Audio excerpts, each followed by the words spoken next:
Hello student, चलो इस questions में क्या दिया हुआ है कि two disc having the moment of inertia I1 and I2 made from the same material having the mass same mass, their thickness and radius are T1, T2, R1 and R2 respectively. The relation between moment of inertia of each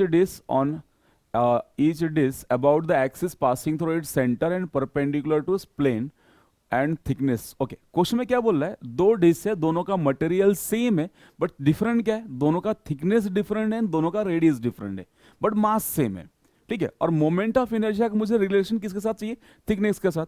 moment of inertia का formula radius के form में आता है, but मुझे radius के form में नहीं चाहिए, मुझे किसमें चाहिए, थिकनेस के फॉर्म में चाहिए। तो सबसे पहले क्या करेंगे, रेडियस और थिकनेस का क्या करता है, रिलेशन डिराइव कर लेते हैं, फिर मोमेंट ऑफ इनर्शिया के फॉर्मूले में उस रेडियस को थिकनेस से रिप्लेस करेंगे। ठीक है, तो क्वेश्चन में क्या दिया, मास सेम दिया, तो पहले मास का मैं फॉर्मूला लिखता हूं। तो यहां से मैं यूज कर सकता हूं डेंसिटी इज इक्वल टू कितना होगा, मास डिवाइड बाय वॉल्यूम। तो मास का फॉर्मूला डेंसिटी इंटू वॉल्यूम लिख सकता हूं। ठीक है, अब यहां से mass is equal to density as it is, दोनों मटेरियल का डेंसिटी सेम है, तो क्या करेंगे, density as it is, volume कितना आएगा इस पाई आर स्क्वायर एच की जगह पे टी लिखता हूं। ठीक है, ध्यान से देखो, ये थिकनेस दिया है, मतलब ये जो डिस्क है, ये डिस्क थोड़ा सा सिलेंडर जैसा दिख रहा है। आ रहा है पॉइंट समझ, डिस्क कैसा हो रहा है, सिलेंड्रिकल फॉर्म जैसा दिख रहा है।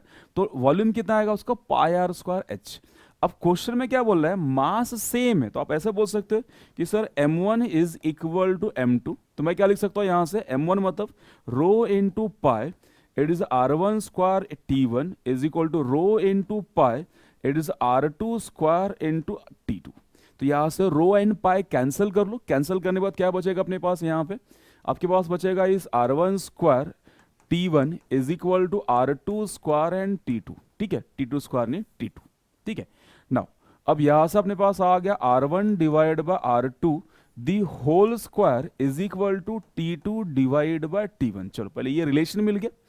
ओके, अब क्या पे जाते हैं, क्वेश्चन में बोल रहा है मोमेंट ऑफ इनर्शिया का रिलेशन निकालना। तो मोमेंट ऑफ इनर्शिया का फॉर्मूला बना लेते, क्या है फॉर्मूला मोमेंट ऑफ इनर्शिया का, डिस्क का मोमेंट ऑफ इनर्शिया I1 कितना आएगा, लिखो यहां से, इट इज m इनटू कितना आएगा, R1 स्क्वायर डिवाइड बाय 2। दूसरे डिस्क का कितना आएगा, I2 कितना आएगा, is mR2 square divide by 2।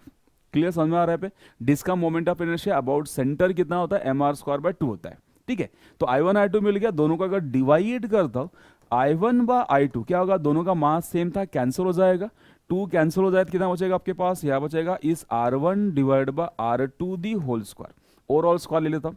अब R1 bye R2 the whole square कितना, T2 बाय T1 है, यहां पुट कर लेते। तो यहां से I1 divide by I2 is equal to T2 divide by T1, cross multiply कर ले तो आगे अपने पास I1 T1 is equal to कितना होगा, I2 T2। है क्या कहीं पे answer, I1 T1 is equal to I2 T2, option B. Clear, question में क्या दिया था आपको, मोमेंट ऑफ इनर्शिया का रिलेशन चाहिए थिकनेस के फॉर्म में, और मास सेम है। तो पहले क्या किया मैंने, मास को इक्वल करके, मास कैसे निकाला हमने, डेंसिटी का फॉर्मूला मास अपॉन वॉल्यूम, तो मास कितना, डेंसिटी इंटू वॉल्यूम कर लिया।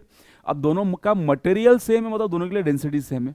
वॉल्यूम कितना आएगा, pi r square h, cylindrical form में होता है, तो पाई आर स्क्वायर एच की जगह पे थिकनेस ले लो या टी। ठीक है, तो ये हो गया मास का जनरल फॉर्मूला। अब m1 इक्वल टू m2, तो m1 और m2 लिख लो यहां से। लिखने के बाद क्या करो, दोनों साइड से डेंसिटी और पाई कैंसिल करके मेरे पास ये रिलेशन आ गया रेडियस का थिकनेस के फॉर्म में। ठीक है, एंड फिर मोमेंट ऑफ इनर्शिया लिख के क्या करेंगे, कैंसिलेशन करके उसमें r की जगह पे डाल देंगे थिकनेस, फिर क्रॉस मल्टीप्लाई। ठीक है, तो क्वेश्चन का अप्रोच क्या था, देखो यहाँ पे मुझे चाहिए क्या आंसर, थिकनेस में चाहिए था, और मोमेंट ऑफ इनर्शिया रेडियस के फॉर्म में आता है। तो सबसे पहले आप क्या अप्रोच करेगा कि रेडियस और थिकनेस इनका रिलेशन स्टैब्लिश कर ले। कैसे निकालोगे, मास इक्वल है, मास इक्वल करके रेडियस और थिकनेस का क्या होगा, रिलेशन मिल गया। अब उसको मोमेंट ऑफ इनर्शिया में सब्स्टिट्यूट कर लेंगे। चलो क्लियर समझ में आया, थैंक यू।